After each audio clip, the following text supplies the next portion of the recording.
जिंदगी को देखने का तरीका, मेरा विजन यानी कि मेरी दृष्टि और बेहतर हुई। और तब से लेके आज तक मैं इस इंडस्ट्री का हिस्सा, वेलनेस इंडस्ट्री का, न्यूट्रिशन इंडस्ट्री का और आज इस डायरेक्ट सेलिंग इंडस्ट्री को मैं आगे लेके चल रहा हूँ। तो मेरा नाम तारा प्रकाश तिवारी है। जो लोग नहीं जानते हैं और जो जानते हैं उनके लिए भी, दोनों के लिए सेम ही नाम है। और मेरे पिताजी आयुर्वेदिक वैद्य हैं।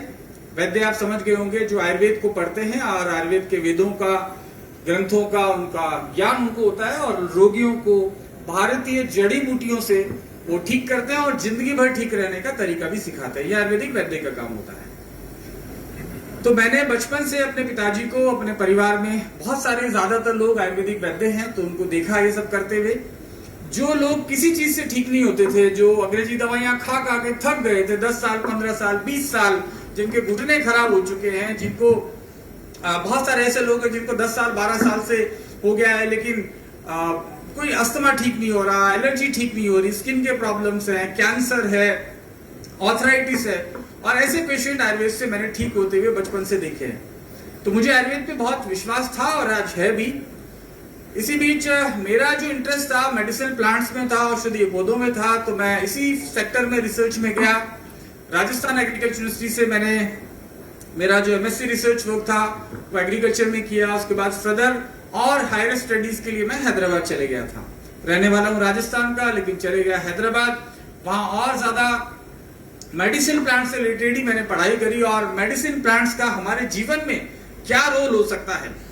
देखिए, हम जो भी कुछ आज है ना, इसमें सबसे महत्वपूर्ण रोल प्रकृति का है, राइट, नेचर का रोल है। आप देखते हैं कि जो अलग अलग राज्यों में रहते हैं उनकी अलग अलग वेशभूषा होती है, अलग अलग स्किन टाइप होती है, अलग अलग बनावट होती है चेहरे की, राइट। तो प्रकृति का बहुत फर्क पड़ता है। अगर आप में से कुछ लोग नागालैंड में पैदा हुए होते तो आपकी आंखें कुछ और तरीके की होती, आप साउथ इंडिया में हुए होते तो आप कुछ और तरीके के, राजस्थान में होते तो कुछ और तरीके से। नेचर का बहुत बड़ा फर्क पड़ता है, राइट। आप क्या खाते हैं, कहां पैदा होते हैं, तो प्रकृति आपके जो समीप है आपकी जिंदगी पे बहुत बड़ा प्रभाव डालती है। लेकिन दुर्भाग्य से हमने प्रकृति के महत्व को समझना कम कर दिया और हम अपने हिसाब से जीवन को जीने लगे और प्रकृति से बड़ा खुद को मानने लगे, और तब से तकलीफें बढ़ी है। सो मेरा आयुर्वेद पे बहुत अटूट विश्वास रहा। मेडिसिन प्लांट्स को मैंने पढ़ा, इनकी क्या क्या इंपॉर्टेंस है। धीरे धीरे हैदराबाद में रहते हुए मेरा सेंट्रल गवर्नमेंट में जॉब लगा, एग्रीकल्चर रिसर्च में, कृषि अनुसंधान में। ये बात अलग है कि इस देश में कृषि विश्वविद्यालय जब नहीं थे, इतना ज्यादा अनुसंधान नहीं था, तो हजारों सालों के पहले, 500 साल के पहले, 1000 साल के पहले, 2000 साल के पहले, तो भारत सोने की चिड़िया कहलाता था। मालूम है ना आपको क्या कहलाता था? सोने की चिड़िया। तो भारत सोने की चिड़िया कहलाता था जब आधे से ज्यादा विश्व की आबादी को क्या खाना है, कब खाना है, क्या पहनना है, वो नहीं मालूम था, तब भारत के लोगों को मालूम था।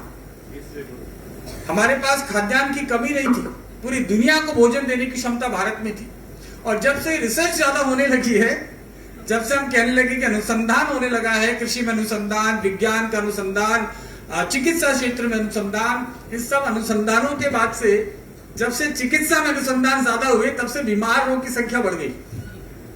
जब से कृषि में अनुसंधान ज्यादा हुए, तब से किसान गरीब होता गया।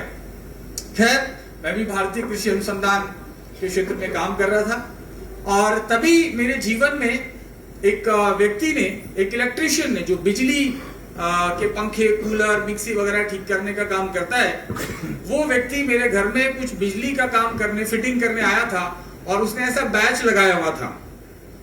ये देख रहे हैं मेरे यहाँ पे, तो ऐसा बैच लगाया हुआ था।